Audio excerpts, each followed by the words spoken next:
السلام علیکم اسٹوڈنٹس، آپ کے نصاب میں شامل تیسری غزل جانثار اختر کی ہے، اور جانثار اختر بھی جذبی ہی کی طرح طرف پسند تحریک سے وابستہ ایک شاعر ہے۔ آپ کے نصاب میں جو غزل شامل ہے اس کا مطلب ہے جب لگے زخم تو قاتل کو دعا دی جائے، ہے یہی رسم تو یہ رسم اٹھا دی جائے۔ یہاں دیکھیے سہلی ممتنع کا شعر ہے، کوئی لفظ ایسا نہیں ہے جو آپ کو بہت مشکل لگے، جس کا معنی سمجھنے میں دقت ہو۔ پرانے وقتوں میں یہ رسم تھی کہ اگر کوئی آپ کے ساتھ مشکل کرے، پریشان کرے، تو آپ اس کو دعا دے دیں۔ ہو سکتا ہے کہ وہ واپس اس کو احساس ہو کہ ارے یہ تو میرے ساتھ ایسا کر رہا ہے، تو وہ آپ کے ساتھ اچھا کرنے لگے۔ گاندھی جی نے کہا ہے نا، ایک گال پہ کوئی چاٹا مارے تو آپ دوسرا حاضر کر دیجئے، تو اس کو خود احساس ہو جائے گا۔ یعنی یہ کہا جاتا ہے کہ بھائی شدت پسندی سے دور رہا جائے، لڑائی جھگڑا نہ ہو تو پیس کی طرف چلے جائیں۔ لیکن اب جو حالات ہیں، شاید یہ کہہ رہے ہیں کہ اب ہے یہی رسم تو یہ رسم اٹھا دی جائے۔ اگر اب جو حالات ہیں وہ یہ ہیں کہ آپ کو اپنے حق کے لیے آواز اٹھانی پڑے گی، آپ کو خود اپنے لیے بولنا پڑے گا، کوئی دوسرا آپ کے لیے تیار نہیں ہوگا۔ اب ان وقتوں میں اگر آپ ایک کل پہ کوئی چاٹا مارے آپ دوسرا حاضر کریں گے تو اس میں بھی آگے چلا جائے گا۔ حالات وہ نہیں جو پہلے تھے، اب حالات تبدیل ہو چکے ہیں۔ آپ کو اپنے لیے خود سوچنا پڑے گا، خود کرنا پڑے گا۔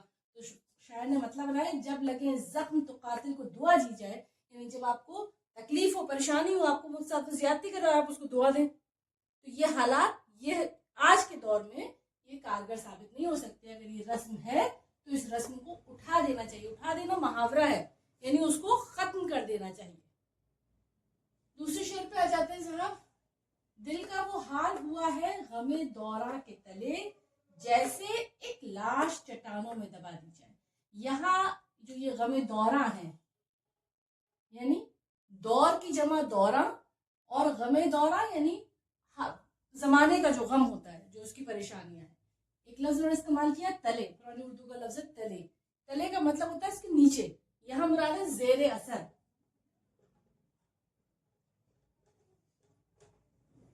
ہے نا۔ دل کا وہ حال ہوا ہے غم دوراں کے تلے، اس دور کی بات کر رہے ہیں جانثار اختر کہ جس دور میں بہت برے حالات تھے، تکلیفیں، پریشانیاں، ہر طرح کی پریشانیاں تھیں۔ اب ان حالات میں کیا ہو رہا ہے، دل کا وہ حال ہوا ہے، اپنے دل کی کیفیت بتا رہے ہیں، اور اس کو انہوں نے تشبیہ کیسے دی ہے، جیسے ایک لاش چٹانوں میں دبا دی جائے۔ مطلب آپ تشبیہ کا دیکھیں لیول کیا لے کے گئے ہیں کہ ایک تو لاش جو مردہ ہے، جس کے اندر جان نہیں واقعی ہے، اور اس کو بھی چٹانوں میں دبا دی۔ آپ انتہا دیکھیں شدت پسندی کی، بے حسی کی، کہ لوگ اس قدر تکلیف دے رہے ہیں، اتنا پریشان کر رہے ہیں کہ ایک شخص جو پہلے سے ہی اس قدر پریشان حال ہے اپنے وقت یا تلے، اس کو اس قدر پریشان کرنا، تو اس کی انتہا بتائیے دیکھیں کہ ایک لاش کو چٹانوں میں دبا دینا۔ تو یہ تشبیہ، مطلب آپ اس کو سنتے ہی آپ کو لگتا ہے کہ کتنا زیادہ ظلم ہے۔ تو وہ احساس انہوں نے دلانے کی کوشش کی ہے اس میں، کہ جیسے ایک لاش چٹانوں میں دبا دی جائے۔ میں سمجھتی ہوں شعر سمجھ میں آ گیا ہوگا آپ کو۔ تشبیہ کا آپ بتائیں گے اس میں کہ تشبیہ کا استعمال ہے اور اس کو کس طرح سے استعمال کیا گیا۔ لفظ جیسے کا استعمال کر دیا، اس کا مطلب تشبیہ ہے۔ پورا پروسیس سے پروسیس کو، یعنی عمل سے عمل کو تشبیہ دی گئی ہے اس شعر میں۔ اب آپ تیسرے شعر پہ آ جاتے ہیں، ہم نے انسانوں کے دکھ درد کا حل ڈھونڈ لیا، کیا برا ہے جو یہ افواہ اڑا دی جائے۔ اب دیکھیں جب پہلا مصرع انسان پڑھتا ہے، اس پوری غزل میں یہی معاملہ ہے، جب پہلا مصرع پڑھتا ہے تو آدمی بڑی طبیعت خوش ہوتی ہے کہ ہم نے انسانوں کے دکھ درد کا حل ڈھونڈ لیا۔ انسانوں کے دکھ درد کا حل ڈھونڈنا یہ کوئی آسان بات نہیں ہے، بڑے مشکل معاملات ہیں، ہے نا۔ اب وہ کہہ رہے ہیں کہ جو حاکم وقت ہے، جو حکمراں ہیں، وہ کبھی بھی انسانوں کے دکھ درد کے حل ڈھونڈنے کے معاملہ کرتے ہی نہیں، وہ صرف وعدے کرتے ہیں، اسے پورا کرنے کا کوئی معاملہ نہیں کرتے ہیں۔ یہاں کیا کہہ رہے ہیں، ہم نے انسانوں کے دکھ درد کا حل ڈھونڈ لیا، کیا برا ہے جو یہ افواہ اڑا دی جائے۔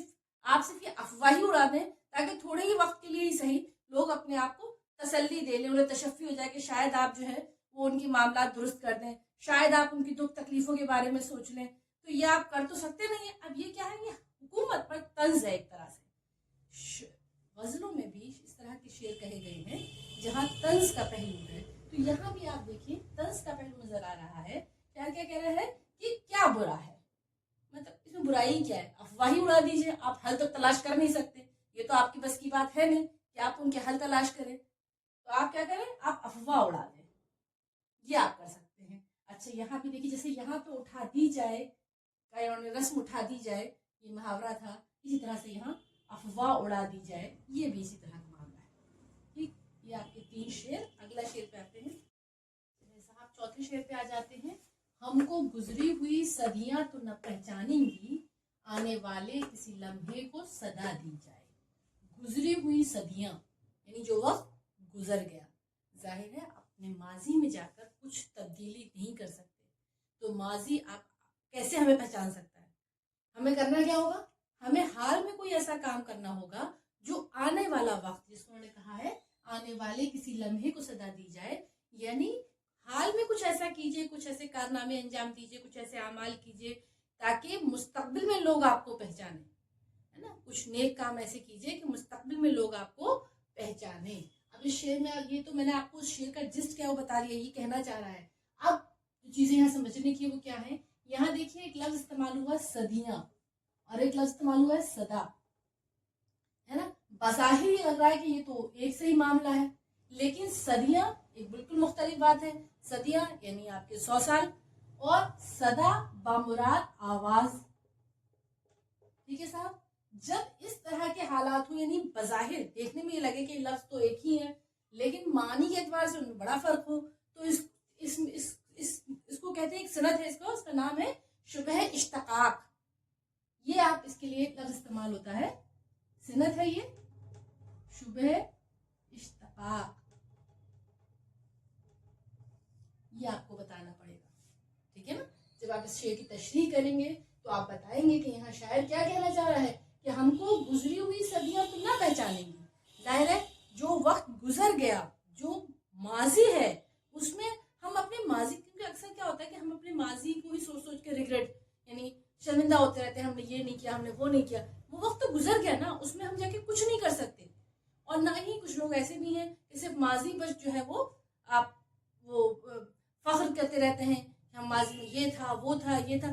اب اس سے کیا ہوگا، ہمیں کرنا کیا ہے، یعنی آپ کے آباء و اجداد جو تھے وہ تو تھے، اس سے فرق نہیں پڑتا، آپ کیا ہیں، آپ کو حال میں کچھ ایسا کرنا ہوگا کہ مستقبل میں لوگ آپ کو پہچانے، آپ کو جانے، آپ سے انسپائر ہوں، ہے نا۔ جیسے اب آپ یہاں پہ مثال آپ کو ہم بتا سکتے ہیں کہ سر سید احمد خان، انہوں نے ایسے کام کیے کہ آج ان کے انتقال کے برسوں بعد بھی ہم انہیں پہچانتے ہیں، جانتے ہیں، ہے نا۔ ہم نے انہیں بظاہر دیکھا نہیں، لیکن ان کے اعمال ایسے، انہوں نے اس طرح کا ایک کام کر دیا کہ صدیاں جو ہیں وہ ان کو دعائیں دیں گی۔ تو یہ ہے آنے والے کسی لمحے کو صدا دی جائے۔ ٹھیک سا، اب آپ سے دوسری شعر پہ آ جاتے ہیں۔ انہی گل رنگ دریچوں سے سحر جھانکے گی، کیوں نہ کھلتے ہوئے زخموں کو دعا دی جائے۔ انہی گل رنگ دریچوں سے، ہم پہلے بالکل جو ظاہری معنی ہے اس پہ آ جاتے ہیں۔ دیکھو دریچوں جو ہے، دریچے سے بنا ہے، اس کا مطلب ہوتا ہے کھڑکی، ٹھیک ہے۔ گل رنگ یعنی آپ اسے پھول کے رنگ والے، یعنی سرخ رنگ جو ہوتا ہے گلاب کے لیے، جسے آپ سرخ رنگ کہہ سکتے ہیں، ٹھیک ہے۔ سحر آپ سمجھتے ہیں صبح۔ اچھا یہاں جو یہ سحر ہے، وہ سحر میں کیا ہے، سفیدی ہے نا، سحر میں کیا ہوتا ہے، سفیدی ہوتی ہے۔ اب یہاں کیا کہہ رہا ہے، جب آپ اب اس پہ آپ یہاں پر کیا، کیوں نہ کھلتے ہوئے زخموں کو، آپ یہاں زخم یاد کیجیے اور زخم کی شکل یاد کیجیے۔ زخم جب کسی کے، یعنی کوئی چوٹ لگ گئی، ایسے کٹ لگ گیا، اب وہ کیا ہے، وہ کھل گیا، کھلا۔ اب جو سرخی ہے، یعنی جو خون ہے وہ دکھ رہا ہے، وہ سرخ رنگ کا ہے۔ جب وہ صحیح ہونے لگتا ہے تو اس پہ سفیدی آنے لگتی ہے، اور جب وہ یعنی دو اسکن ایسے ادھر ادھر ہٹ گئی تو کیا، جیسے کھڑکی کے 2 پٹ ایسے کھل گئے، اسی طرح سے جو زخم ہے وہ ایسے کھل جاتا ہے اور اس کے اندر سے سرخی دکھتی ہے جب تک وہ زخم ہوتا ہے، اور جب وہ صحیح ہونے لگتا ہے تو اس کے اوپر سفیدی آنے لگتی ہے۔ سفیدی اس بات کی ضمانت ہے کہ زخم جو ہے وہ صحیح ہو رہا ہے۔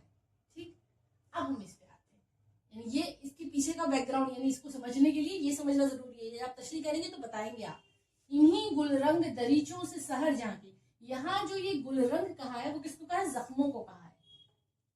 زخموں کے لیے یہاں گل رنگ دریچوں کا لفظ استعمال کیا ہے شاید، ہے نا۔ انہی گل رنگ، یہاں انہی سے مراد زخموں سے، سحر جھانکے گی، مراد کیا ہے، مراد یہ تکلیفیں، پریشانیاں، مشکلات ہماری زندگی میں آ رہی ہیں نا، یہ اس بات کی ضمانت ہے کہ آسانی آئیں گی. وہی جو جذبی کا شعر تھا ہے نا، شام آئی ہے تو آئے کہ سحر بھی ہوگی. تو یہ جو جذبی نے کہا کہ ترقی پسند تحریک، میں نے آپ کو اس دن بھی بتایا کہ ترقی پسند تحریک سے وابستہ جو شعراء ہیں ان کے ہاں آپ کو نشاتیہ عنصر ملے گا، ان کے آپ کو مثبت انداز فکر ملے گا، مستقبل سے خوشائند امیدیں ملیں گی. مثبت یعنی positive frame work of mind سے وہ لوگ کام کر رہے تھے، ان کے آپ کو خوشائند امیدیں ملیں گی. مستقبل سے یعنی فیوچر سے وہ لوگ اچھی امید رکھتے تھے، سوچتے سب اچھا ہوگا. وہی انہوں نے کہا کہ مشکلات ہیں، پریشانیاں ہیں، یعنی زخم ہیں، تکلیفیں ہیں، لیکن کیا ہے، سحر جو ہے، سحر جھانکے گی، یعنی خوشیاں بھی آئیں گی، آسانی. سحر جو ہے اس کو آپ استعارہ کہہ سکتے ہیں کس چیز کا، جیسے اس میں تھا آسانیوں کا، ہے نا، خوشیوں کا، عیش و عشرت کا، ساری چیزیں صحیح ہو جانے کا. تو یہ کہہ رہے پریشان ہونے کی ضرورت انہیں گل رنگ دریچوں سے سحر جھانک کیوں نہ کھلتے ہوئے زخموں کو دعا دی جائے. یعنی ان زخموں کو آپ دعا دیجئے، ان پریشانیوں کو آپ دعا دیجئے، کیونکہ یہ پریشانیاں ہی پیش خیمہ ہیں آسانیوں کا. ٹھیک، یعنی یہ پریشانیاں ہی اس بات کی ضامن ہے، اس بات کا ثبوت ہے، اس بات کی نشاندہی کر رہی ہیں کہ آسانیاں بالکل ان کی آمد ہے، آپ کی طرف وہ آئیں گی. ہر پریشانی اس بات کی ضمانت ہوتی ہے. تو ہمیں پریشانیوں سے گھبرانا نہیں ہے، مشکلات سے گھبرانا نہیں ہے. یہی وہ مشکل ہے جس کے بعد آسانی ملے گی، ہے نا. ابھی آپ نیٹ کی تیاری میں بہت پریشانیاں اٹھا رہی ہیں، بہت مشکلات کا سامنا آپ کر رہے ہیں، بہت زیادہ آپ کے پاس لوڈ ہے، سلیبس بہت زیادہ ہے، بورڈ کی بھی فکر ہے، انٹرنس بھی دینا ہے، لیکن یہی وہ پریشانی ہے جو آپ کو آسانی دے گی. نیٹ کوالیفائی ہو گیا، MBBS ڈاکٹر بن گئے، اس کے بعد آسانیاں ہی آسانیاں ہیں. تو یہ کیا ہے، یہ ان مشکلات کو، ان پریشانیوں کو، ان تمام چیزوں کو آپ دعا دیجیے. یہی شعر میں شاعر کہنے کی کوشش کر رہا ہے. آخری شعر پر آ جاتے ہیں کہ ہم سے پوچھو کہ غزل کیا ہے، غزل کا فن کیا، چند لفظوں میں کوئی آگ چھپا دی جائے. اس شعر میں 2 مصروں میں جانثار اختر نے غزل کی پوری تعریف بیان کی ہے. اب یہاں تعریف سے مراد تعریف نہیں، تعریف سے مراد ڈیفینیشن ہے، کسی بھی چیز کی ڈیفینیشن بیان. تو انہوں نے یہاں پہ غزل کی تعریف بیان کی کہ غزل کیا چیز ہے، مجھ سے پوچھو، ہم بتائیں گے تمہیں غزل کیا ہے. بھائی غزل کا فن کیا ہے، چند لفظوں میں کوئی آگ چھپا دی جائے. غزل کا فن ہی ہے ایجاز و کنایا، ہے نا، کم سے کم الفاظ میں بڑی سے بڑی بات کہہ دینا، سمندر کو کوزے میں بند کر دینا، یہی فن ہے غزل کا. تو یہ بات جانثار اختر نے اس چھوٹے سے 2 مصروں میں کہ ہم سے پوچھو، ہم تو بتا دیں کہ غزل کا فن کیا ہے. کیا ہے صاحب، چند لفظوں میں آگ کو چھپا دینا. یعنی جب اسے آپ کھولتے تو اچھا اس کے اندر یہ چیز آتی ہے کہ یہ 2 لائنیں تھیں، اس میں کتنی ساری چیزیں تھیں. تو یہ ہے غزل کا فن. یہ جانثار اختر نے بولا. اس طرح یہ آپ کی پوری غزل مکمل ہو جاتی ہے. اب صرف غزل پڑھ کر سن کر کام نہیں چلے گا، کچھ سوالات بھی ہیں جن کے جوابات آپ کو دینے ہیں، اور وہ آپ کے امتحان میں 1 ورڈ جو آپ کا سوال ہوتا ہے 1 مارک کے لیے آتا ہے، اس میں آپ کو دینے ہوں گے. اور ابھی آپ لوگ اس کے جواب مجھے کمنٹ باکس میں دیں گے. پہلا سوال یہ ہے کہ جانثار اختر کا تعلق جو ہے، پیدا وہ گوالیار میں ہوئے تھے لیکن تعلق کس شہر سے ہے، یہ بتانا ہے آپ کو.